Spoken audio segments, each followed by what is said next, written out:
আসসালামু আলাইকুম।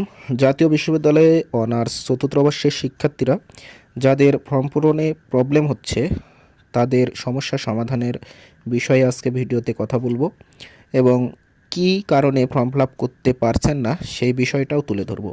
সেই সাথে যারা ইমপ্রুভমেন্টের শিক্ষার্থী ছিলেন তাদের ডাটা এতদিন আপলোড করা হয়নি, এখন করা হয়েছে কিনা সেটাও ক্লিয়ার করব ভিডিওতে। তো আপনারা সম্পূর্ণ ভিডিওটি শেষ পর্যন্ত দেখবেন, আশা করি সব বুঝতে পারবেন এবং চ্যানেলের নতুন সদস্য হয়ে থাকলে চ্যানেলটি সাবস্ক্রাইব করে পাশেই থাকুন। চলুন শুরু করা যাক।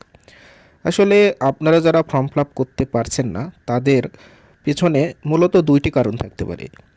একটি হলো 60%-এর উপস্থিতির হার যদি আপনাদের না থাকে এবং দ্বিতীয়টি হলো দুইটা ইনকোর্স পরীক্ষায় যদি আপনারা উপস্থিত না হন। সেই ক্ষেত্রে কলেজ কর্তৃপক্ষ যদি আপনাদের রেজিস্ট্রেশন সাবমিট না করে জাতীয় বিশ্ববিদ্যালয়ের কেন্দ্রে, সেই ক্ষেত্রে আপনারা ফর্ম পূরণ করতে পারবেন না। আরেকটি প্রবলেম হলো আপনারা পরীক্ষা দিয়েছেন ইনকোর্স, কিন্তু কোনো পরীক্ষায় যদি ফেল থাকে সেই ক্ষেত্রে অ্যাবসেন্ট বা ফেল দেখালে জাতীয় বিশ্ববিদ্যালয় তাদেরকে ফর্ম পূরণ করতে দিচ্ছে না।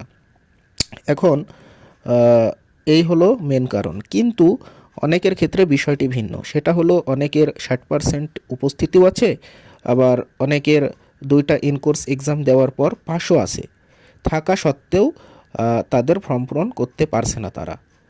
আসলে এরকম পরিস্থিতিতে সবারই খারাপ লাগার কথা। এখন এটার সমাধান কি? এটার সমাধান হলো আপনারা যে কলেজে যে ডিপার্টমেন্টে পড়াশোনা করেন সেই কলেজের সেই ডিপার্টমেন্টের প্রধানের কাছে যেতে হবে। ডিপার্টমেন্ট প্রধানকে বিষয়টি খুলে বলতে হবে এবং বলতে হবে এই সমস্যার সমাধান করে দেন। তার কারণ এটা অনার্স চতুর্থ বর্ষ, শেষ বর্ষ। এই বর্ষে কেউ চায় না ফর্ম ফিল আপ না করার কারণে 1 বছর সময় নষ্ট করতে। সবাই পরীক্ষা দিতে চাই, জীবনে সময় অনেক গুরুত্বপূর্ণ। আপনারা সরাসরি ডিপার্টমেন্ট প্রধানের কাছে যাবেন এবং এই বিষয়টি তুলে ধরবেন এবং দ্রুত সমাধানের তাদের থেকে নিশ্চয়তা নিতে হবে। এবং যারা ইমপ্রুভমেন্ট ছিল তাদের ডাটা এতদিন আপলোড করা হয়নি ওয়েবসাইটে, কিন্তু এখন আপলোড করা হয়েছে। এখন থেকে ইমপ্রুভমেন্ট যারা তারা ফর্ম পূরণ করতে পারবেন। তো আপনাদের ফর্ম পূরণের সময়সীমা বৃদ্ধি করবে অবশ্যই।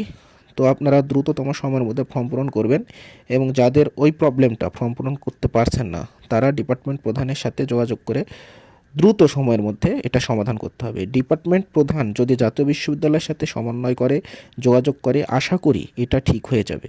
কিন্তু শিক্ষার্থীদেরকে এটার বিরুদ্ধে প্রতিবাদ করতে হবে এবং ডিপার্টমেন্ট প্রধানের সাথে যোগাযোগ করতে হবে। তো এই ছিল আজকের আপডেট এবং আপনাদেরকে জানানোর চেষ্টা করলাম কি করলে ফর্ম পূরণ করা যাবে। আশা করি বুঝতে পারছেন। এই মোতাবেক কাজ করবেন সবাই। সকলকে ধন্যবাদ ভিডিওটি দেখার জন্য। লাইক কমেন্ট করবেন। আসসালামু আলাইকুম, সবাই ভালো থাকেন।